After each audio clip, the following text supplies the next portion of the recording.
Hi everyone, my name is Patricia William. I never thought I'd be sharing this, but maybe my story will help someone recognize the signs I missed. It all started 3 years ago. I was 28 and running my growing interior design firm when I first met Thomas. "We need something modern yet timeless for our new corporate headquarters," he said during our initial meeting. His confident smile and trust in my vision for the space were magnetic. Thomas's compliments became a regular thing. "Your eye for detail is incredible," he'd say, often lingering after project meetings. One coffee date turned into dinner, and before I knew it, we were inseparable. His mother, Catherine, was warm and welcoming from the start. "Sweetheart, you bring out the best in my Thomas," she said while helping me pick wedding flowers. I haven't seen him this happy in years. Our wedding was a dream, and the first months of marriage felt perfect. Thomas showered me with thoughtful gifts and surprise weekend getaways. When I found out I was pregnant just 6 months after the wedding, his excitement seemed genuine. Catherine was over the moon. "We need the most magical nursery ever," she exclaimed, thumbing through design catalogs with me. But then, little things started to change. Thomas's work meetings stretched later and later. Odd charges appeared on our credit card statements.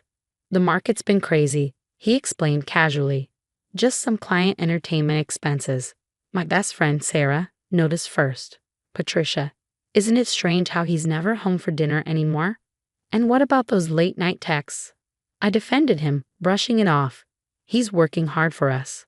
Even Catherine seemed uneasy.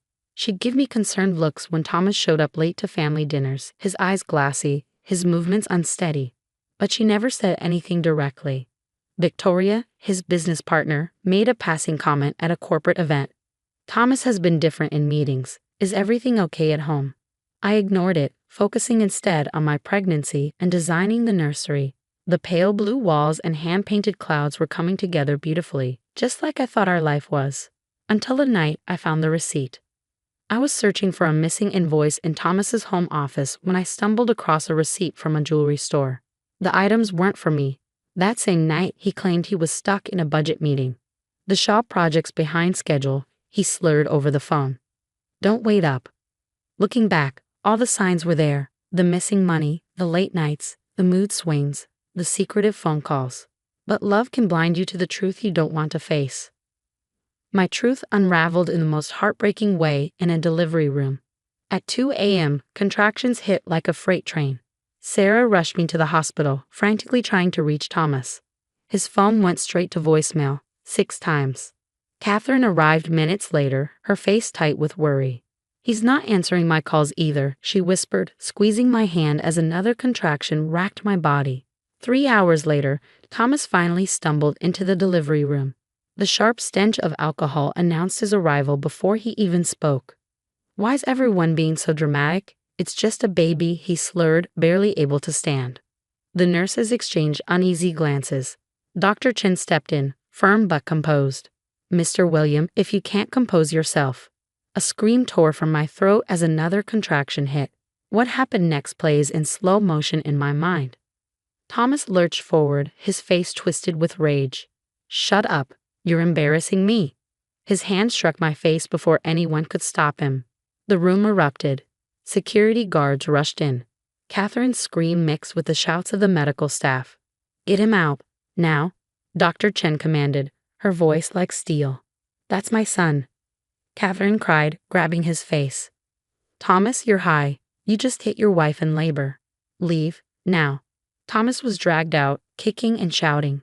The next 2 hours were a haze of pain, tears, and sheer determination. At 7:43 a.m., Alexander James William entered the world, perfect despite the chaos that had preceded his arrival. As I recovered in the hospital, Catherine went to our house to gather some essentials. When she returned, her face was pale, and she clutched a small bag tightly. "I found these in his office," she whispered, showing me photos on her phone. Hidden compartments revealed baggies of white powder, pills, and drug paraphernalia. There's more, so much more. The truth hit me harder than Thomas's slap ever had. The missing money, the erratic behavior, the late nights, it all made terrible sense. 3 days later, Catherine and I confronted him. She insisted on being there, and thank God she was. "You went through my private things." Thomas's eyes were wild, unfocused. "You had no right." "You're an addict, Thomas," Catherine's voice cracked with pain. You need help. His face twisted with rage as he lunged forward, knocking his desk chair to the floor. You're both crazy. This is my house, my life. You hit your wife while she was giving birth to your son. Catherine snapped, stepping between us as he advanced. Get out. Both of you. With one violent sweep of his arm, Thomas sent everything on his desk crashing to the floor. The sound of shattering glass punctuated his fury. I clutched the photos Catherine had taken, proof of his addiction, proof I wasn't imagining things, proof that my seemingly perfect life had been built on lies. The security cameras caught everything. His aggression, his obvious intoxication, his threats. Catherine insisted we file a report that night. I love my son, she said later, cradling baby Alex as I packed a bag of essentials. But I won't let him hurt you or this precious boy. We need to plan carefully, Patricia. This is just the beginning. Looking at my newborn son, I felt a shift inside me. Fear hardened into determination. Thomas didn't know it yet, but his empire of lies was about to crumble. I just had to be smart about how I dismantled it. The first 2 months with Alex were a blur of sleepless nights and constant vigilance. Thomas's behavior grew increasingly erratic, but I knew I couldn't act until I had undeniable proof. That proof arrived one rainy afternoon in the form of Victoria Hayes, his business partner. We need to talk, she whispered, her hands trembling as we met at a small cafe 3 towns over. Not here. We're not safe here.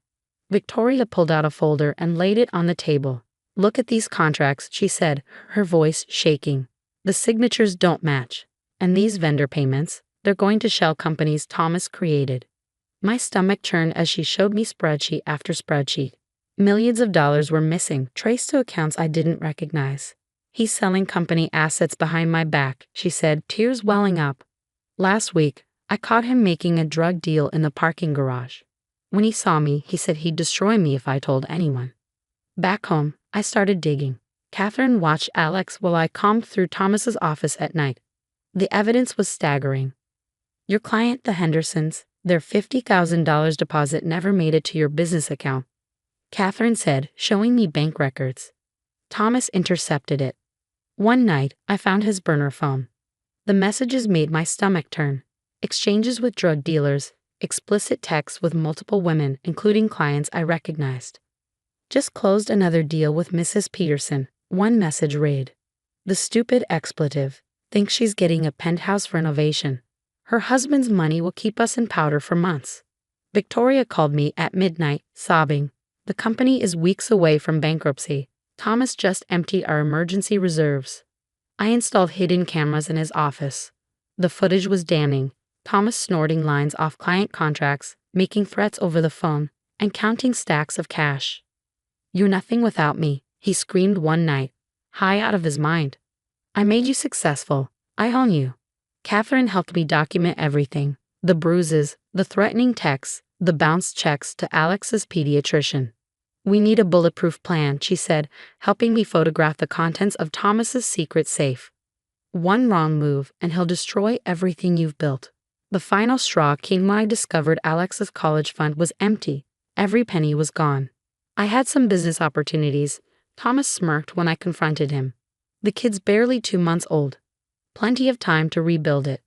Catherine helped me set up secret bank accounts while Victoria rallied board members who already suspected something was wrong. Tomorrow morning, everything changes, Victoria promised. The board meeting will expose it all. Be ready. That night, while packing Alex's essentials into a go bag, I found a receipt for a storage unit. Inside was the mother lode, detailed records of every illegal transaction. Every stolen dollar, every betrayal. It's his insurance policy, Catherine realized. Proof to blackmail everyone if he gets caught. Little did Thomas know, his insurance policy would be his downfall. By tomorrow, his empire of lies would collapse. But first, I had to get Alex and myself to safety. I've got a safe house ready, Catherine whispered, cradling her grandson tightly. Let him walk into that board meeting thinking he's still in control. By the time he realizes what's happening, it'll be too late. At dawn, Catherine drove Alex and me to the safe house. My phone buzzed with a message from Victoria. Board meeting in 1 hour. Everything's ready. From our secure location, I watched the live stream. Thomas swaggered into the boardroom, his trademark arrogance plastered across his face. But his smirk froze the moment Victoria stood up, a remote control in her hand. "Board members," she began, her voice steady and clear. "What you're about to see will shock you." Slide after slide exposed Thomas's crimes: embezzlement, fraudulent contracts, offshore accounts, and drug transactions. The room was silent except for the sharp intake of breath from the board members. Thomas shot to his feet and lunged for the door, but security guards were waiting. His face twisted with fury as DEA agents stepped into view. "You can't prove anything," he shouted, desperation cracking his voice. Victoria remained calm. "Your own records prove everything," she said, clicking to the next slide. A photo of the contents from his storage unit. "Your so-called insurance policy has become your prison sentence." Catherine's testimony was the final blow. "My son is a danger to his wife and child," she declared in court, her voice unwavering. "I have documented his drug abuse, his violence, and his threats. He needs to be held accountable." Thomas cycled through rehab centers like vacation homes, checking in, checking out, and relapsing every time. Each attempt at recovery was more hollow than the last. Meanwhile, my life was transforming. My design firm, Phoenix Interiors, rose from the ashes of my shattered marriage. High-profile clients who admired my strength trusted me with their projects. "Strong women support strong women" became our unofficial motto, and it resonated deeply. 3 years flew by. My studio was thriving, and Alex had grown into a joyful preschooler who loved helping me paint with his toy brushes. "Just like Mommy," he'd exclaim, giggling as Catherine snapped pictures. Her gallery of grandson photos dominated the living room, each one more cherished than the last. On Alex's third birthday, a letter arrived.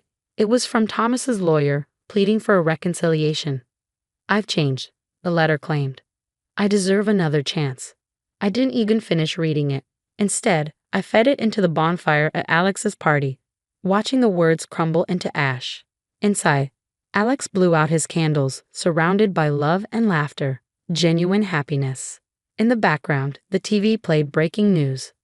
Former CEO Thomas Williams sentenced for fraud, embezzlement, and drug trafficking.